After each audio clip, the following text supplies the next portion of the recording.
Halo, Assalamualaikum warahmatullahi wabarakatuh. Alhamdulillah, pada kesempatan kali ini saya akan menjelaskan mengenai pengenalan teori. Pertama-tama, perkenalkan, nama saya Anis Puji Lestari, NIM 2018-12-110, Prodi Akuntansi dengan mata kuliah Teori Akuntansi.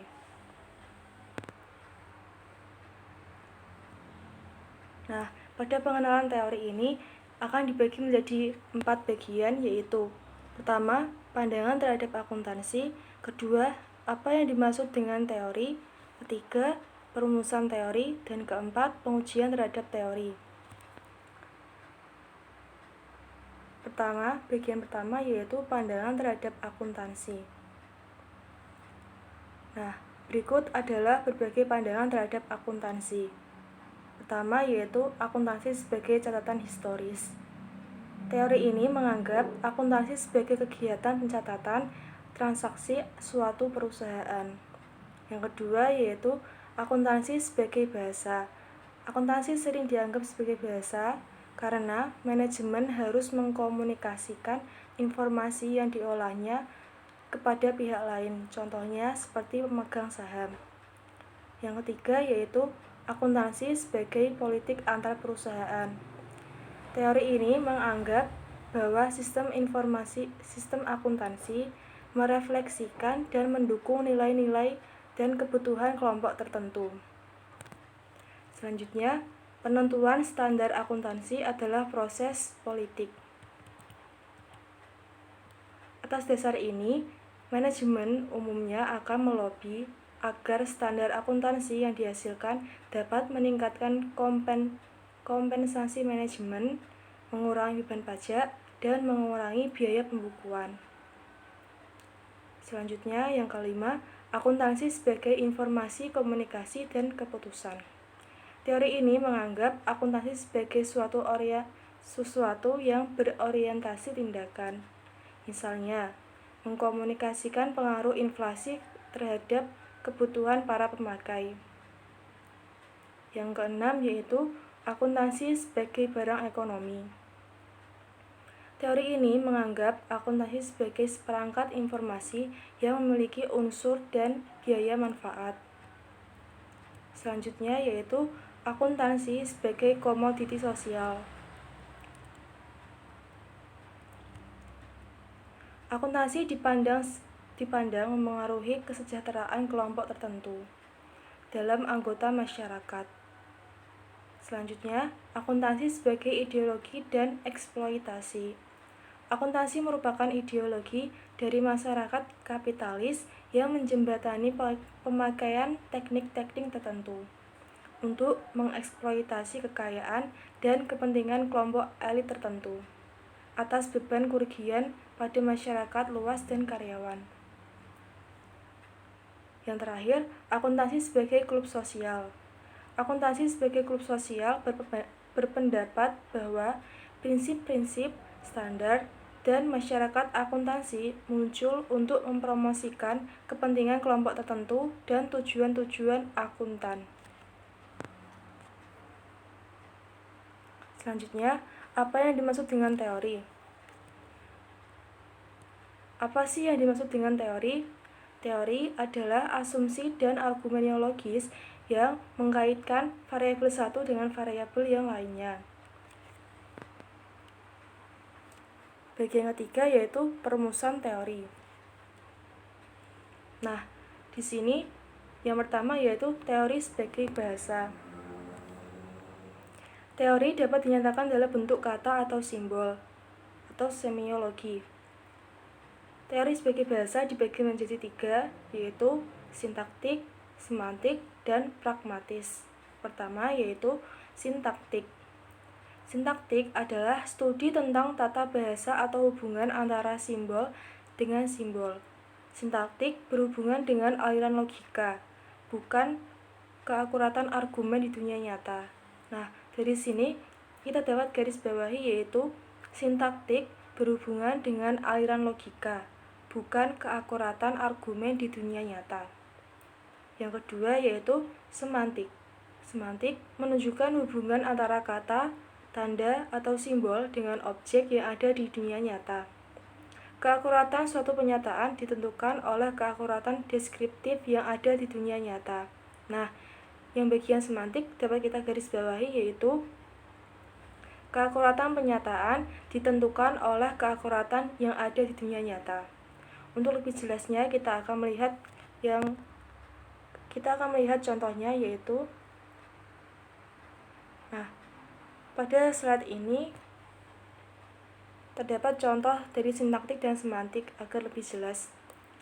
Contoh dari sintaktik, pernyataan pertama, semua rekening yang berkaitan dengan aktiva adalah bersaldo debit. Yang pernyataan kedua, akumulasi depresiasi berkaitan dengan aktiva. Maka, konklusi atau kesimpulan dari sintaktik adalah akumulasi depresiasi bersaldo debit. Nah, dari sini kita dapat melihat ada suatu keanehan yaitu konklusinya. Jika di dalam dunia nyata, akumulasi depresiasi adalah bersaldo kredit. Sedangkan di sintaktik, karena penyataannya adalah semua rekening yang berkaitan dengan aktiva adalah bersaldo debit, akumulasi depresiasi berkaitan dengan aktiva, maka konklusi sintaktik akumulasi bersaldo debit. Konklusi ini dinyatakan benar.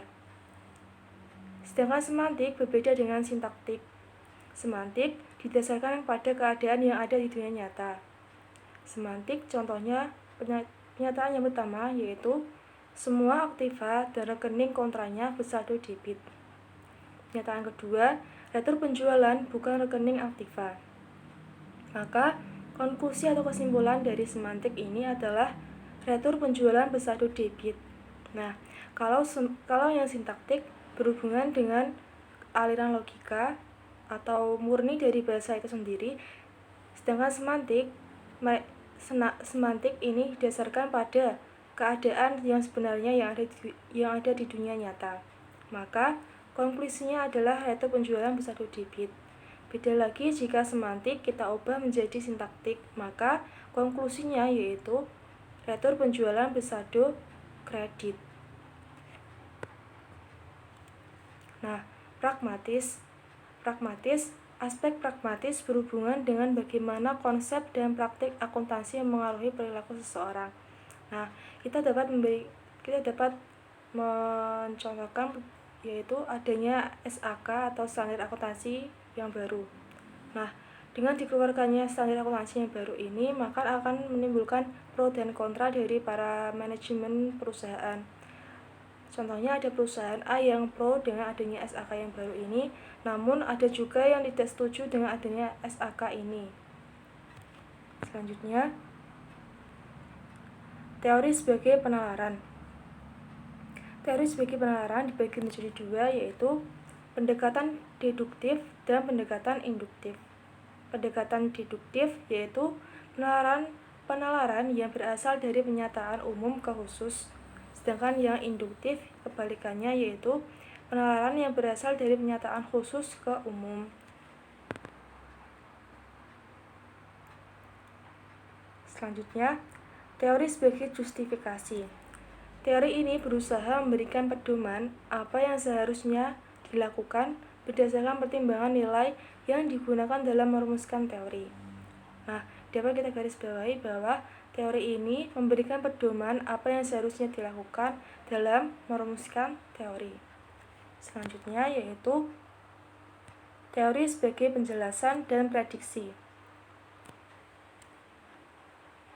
Teori menjelaskan apa yang terjadi dalam praktik dan akan memprediksi apa yang akan terjadi apabila ada perubahan tertentu dari praktik tersebut. Bagian terakhir atau bagian yang keempat yaitu pengujian terhadap teori. Nah, pengujian terhadap teori harus dapat diuji baik secara logis maupun empiris sesuai dengan pendekatan yang digunakan dalam perumusan teori. Pengujian terhadap teori dibagi menjadi tiga, yaitu dasar dogmatis, terbukti sendiri, dan dasar ilmiah. Yang pertama yaitu dasar dogmatis. Dasar dogmatis, pernyataan yang dibuat sering dibenarkan berdasarkan suatu otoritas tertentu. Contohnya, saat kita membaca koran dan kita percaya terhadap apa yang ditulis dalam koran tersebut. Yang kedua yaitu terbukti sendiri. Kebenaran akan terbukti sendiri dan pernyataan yang didasarkan pada pengetahuan umum. Terbukti sendiri, kebenaran yang akan terbukti sendiri dari pernyataan yang didasarkan pada pengetahuan umum, pengalaman, dan pengamatan. Yang terakhir yaitu dasar ilmiah. Dasar ilmiah akan kita bahas di slide selanjutnya. Nah, metode yang digunakan untuk mengembangkan dan menguji teori atau dasar ilmiah sering menimbulkan perdebatan. Berikut adalah perdebatan mengenai metode pengujian atas dasar teori atau ilmiah.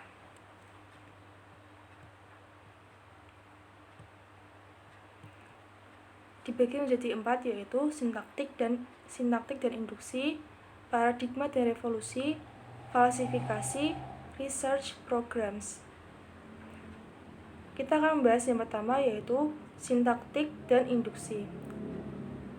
Kebenaran suatu pernyataan dinilai berdasarkan hubungan atas pengamatan fenomena-fenomena yang terjadi di dunia nyata.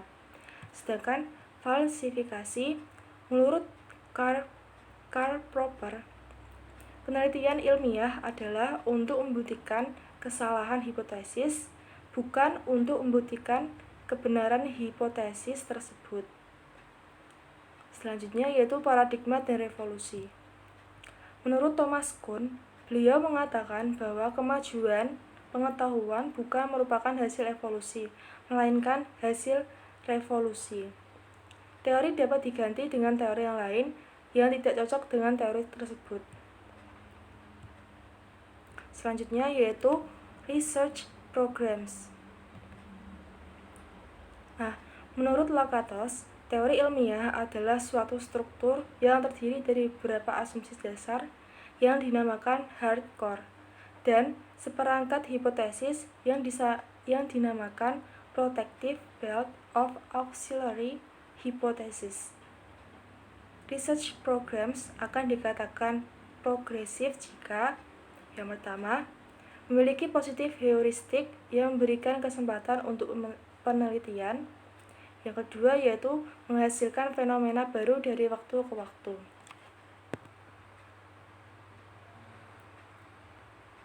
Nah, sekian penjelasan mengenai pengenalan teori diri saya.